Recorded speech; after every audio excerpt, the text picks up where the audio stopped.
വാഴ 2 എന്ന സിനിമ നമ്മൾ ഒരുപാട് ചിരിപ്പിച്ചിട്ടുണ്ടാകും അല്ലേ? പക്ഷേ ആ തമാശകൾക്കപ്പുറം പരാജയത്തെക്കുറിച്ചും ജീവിതത്തെക്കുറിച്ചും നമ്മളെ ഒരുപാട് ചിന്തിപ്പിക്കുന്ന ചില കാര്യങ്ങൾ ആ സിനിമയിലുണ്ട്.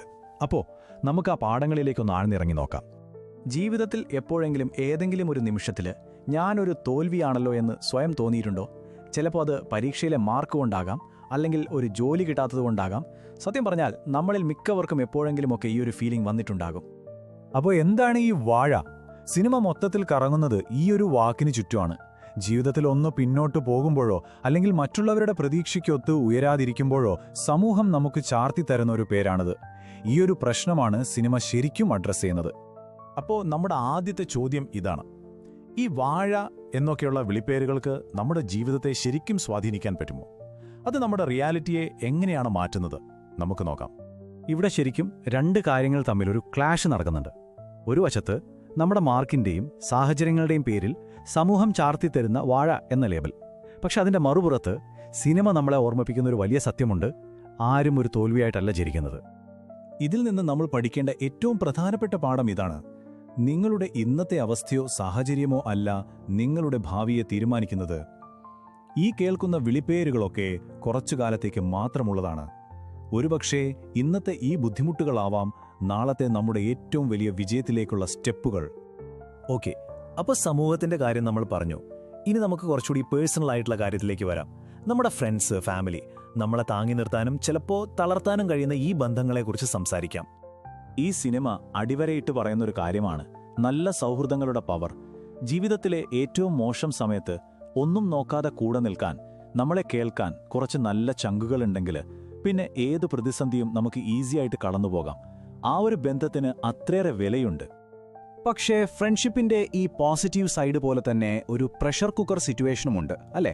അത് മിക്കവാറും വീട്ടിൽ നിന്നും സമൂഹത്തിൽ നിന്നുമൊക്കെയാണ് വരുന്നത്. മാതാപിതാക്കൾക്ക് നമ്മളെക്കുറിച്ച് നല്ല പ്രതീക്ഷകളുണ്ടാകും, പക്ഷെ അത് പലപ്പോഴും നമുക്കൊരു ഭാരമായി മാറാറുണ്ട്. സിനിമ പറയുന്നത് ഇതാണ്: അവരുടെ സ്നേഹം നമ്മൾ മനസ്സിലാക്കണം, പക്ഷെ അവസാനം നമ്മൾ നടക്കേണ്ട വഴി നമ്മൾ തന്നെ കണ്ടെത്തണം. ഓക്കെ, അപ്പോൾ നമ്മൾ പുറത്തുള്ള കാര്യങ്ങളൊക്കെ സംസാരിച്ചു: സമൂഹം, ഫ്രണ്ട്സ്, ഫാമിലി. ഇനി കുറച്ചു നേരം നമുക്ക് നമ്മുടെ ഉള്ളിലേക്ക് തന്നെ നോക്കാം. കാരണം ഏറ്റവും വലിയ യുദ്ധം നടക്കുന്നത് അവിടെയാണല്ലോ. നിങ്ങളിപ്പോൾ ഒരു 18നും 25നും ഇടയിലുള്ള ആളാണെങ്കിൽ എൻ്റെ ലൈഫ് എങ്ങോട്ടായി പോകുന്നത് എന്ന് എപ്പോഴെങ്കിലും തോന്നിയിട്ടുണ്ടോ?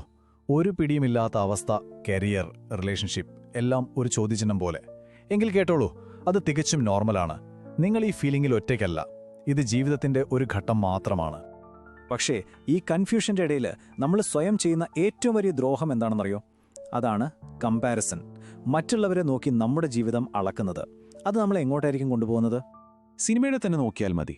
ആ ഫ്രണ്ട്സ് ഗ്രൂപ്പിലെ ഓരോരുത്തരും ഓരോ വഴിക്കല്ലേ പോകുന്നത്. ഒരാൾ പരീക്ഷ തോൽക്കുന്നു, മറ്റൊരാൾ ഗൾഫിൽ പോകുന്നു, വേറൊരാൾ ഇവിടെ കിടന്ന് കഷ്ടപ്പെടുന്നു. അതിന്റെ അർത്ഥം എന്താ? സിമ്പിൾ. ഓരോരുത്തരുടെ വഴിയും വേറെ വേറെയാണ്. എല്ലാവരും ഒരേ റൂട്ടിലൂടെയല്ല പോകുന്നത്.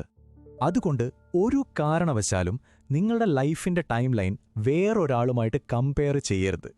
പ്രത്യേകിച്ച് ഇൻസ്റ്റഗ്രാമിലൊക്കെ നോക്കിയിട്ട് അവന് ജോലിയായി, അവളുടെ കല്യാണം കഴിഞ്ഞു, ഞാൻ മാത്രം ഇവിടെ എന്നുള്ള ആ ചിന്തയുണ്ടല്ലോ, അത് ഏറ്റവും വലിയ വിഷയമാണ്.